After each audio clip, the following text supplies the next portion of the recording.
the feet place and the micro movements of the feet. We're going to do this for 9 minutes. I'm going to be good on this one, okay? 9 minutes or less. Here we go. Come out and stand. I'm bringing my feet close together. I want you to identify 4 points on the bottom of the foot.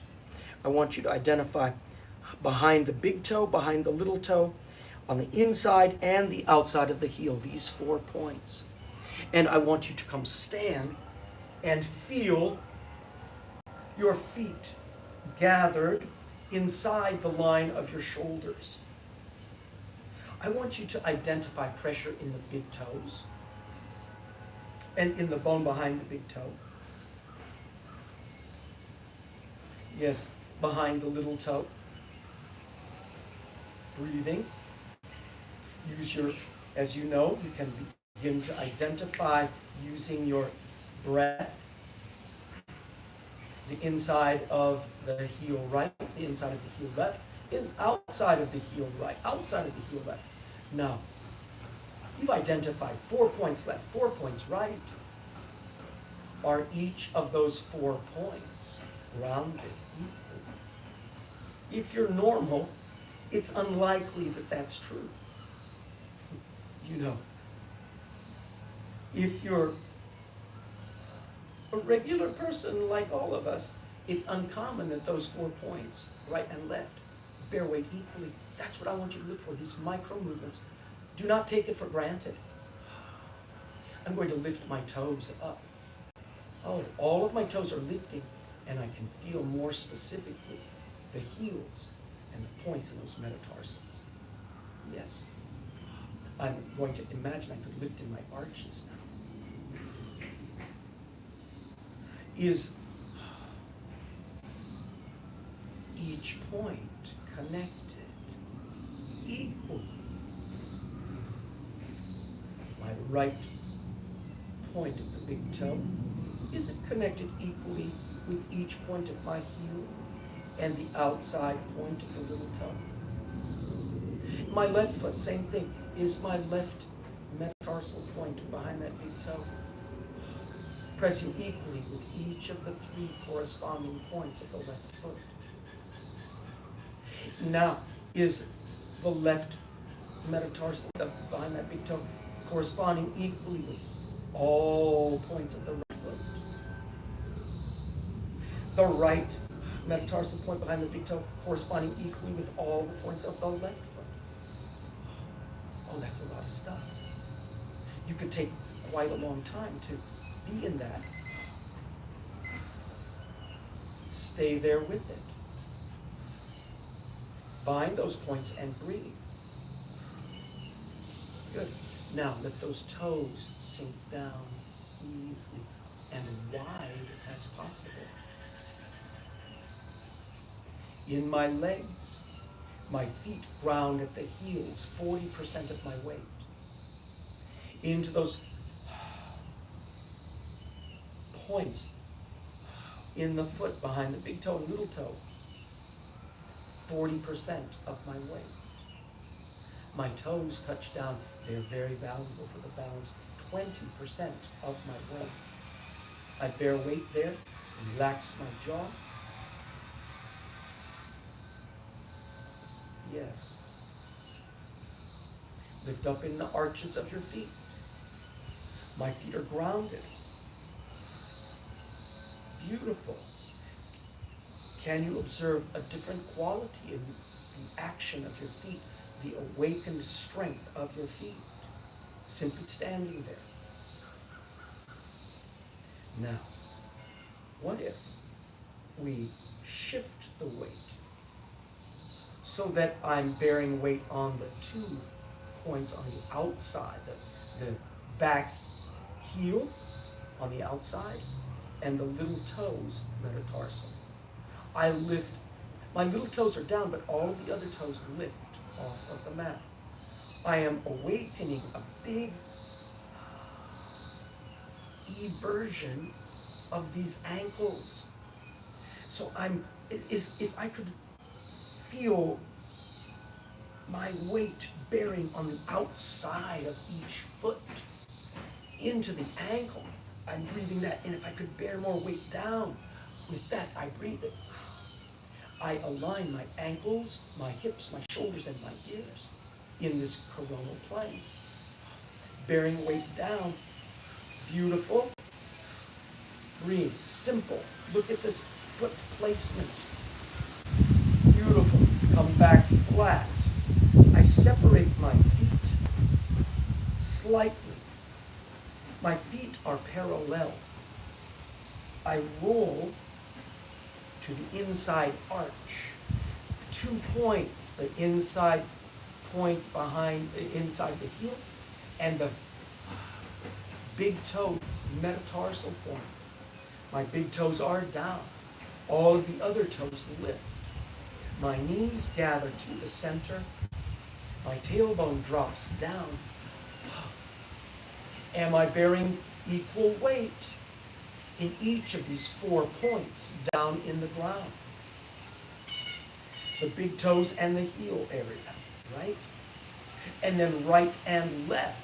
I'm noticing my left heel is not bearing weight equally with my right big toe. And so I engage that and push. And as I do, I am activating channels of strength up higher in my body. The placement of our feet affect everything upstairs through the body. A big inversion of my ankles. If I could bear weight on the inside, yes, and breathing that right there. How can we observe greater opposition? I inhale up. And I move into the opposition from earth into sky. We look for the oppositions in every posture. Meanwhile, our breath awakens and liberates. Release. Come stand up. Beautiful.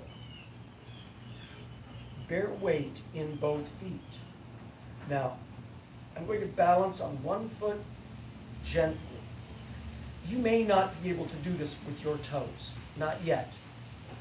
But I want you to place one foot back. Maybe this will be no problem for you. But that's okay. All of our work, beginner's mind. Remember beginner's mind? Yes. I'm dragging my toes, my toenails forward. And I do the best you can. Can you bring your toes a plantar flexion beside your grounded foot? You have one foot grounded, other foot a plantar, a deep plantar's flexion. And then I'm going to push the ankles straight. Do the best you can. Maybe you're back here. That's okay. Push and straighten your legs and knees. Lift. Up and down. Then hold it. Press it.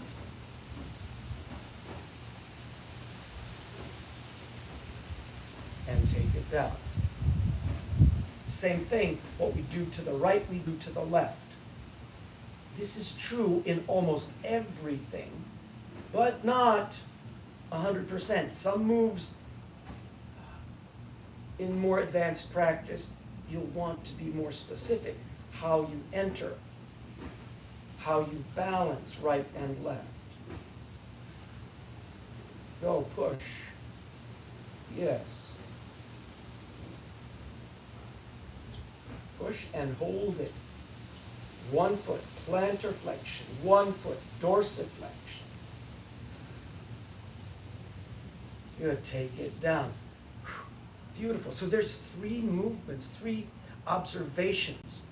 You know, our feet are grounded, finding from that grounded position how we evert, invert, and then flex. All right. All right. Now, in the traditional practices,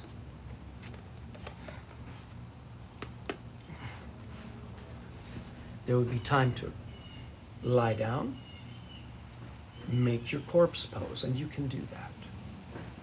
You can do that. This set, this short set today is the template upon which I will be building over this next period of time. Small units. I'm already over my 9-minute. I'm here at 10 minutes and a half already. I'm going to conclude this section, this set of units with a random page from our Book of Wise Guys. Yeah, I call it my Book of Wise Guys. It is Yoga Gems by Georg Forstein, and it's an anthology of swamis and scholars, teachers, yogis, various individuals. One of my very inspired teachers who I never met, had a chance to meet, Swami Shivananda Radha, says this to us: doubts, like clouds, sail on the mental horizon, occasionally. They can be dark and heavy, or they can be small and wispy. Sometimes these clouds disappear, but often they return unnoticed because of the influx of new experiences. Impatience and restlessness create doubt. But pay attention. Both impatience and restlessness prevent some spiritual powers from developing. Remember, impatience is an expression of arrogance of some sort, which, if it is allowed to linger, will undermine your faith, will undermine your hope, your very will, and it will strengthen moods of depression, impatience, and arrogance. Arrogance is of the ego, and therefore destructive. Now, the ego is a very big topic, isn't it? And that must be the topic of another session.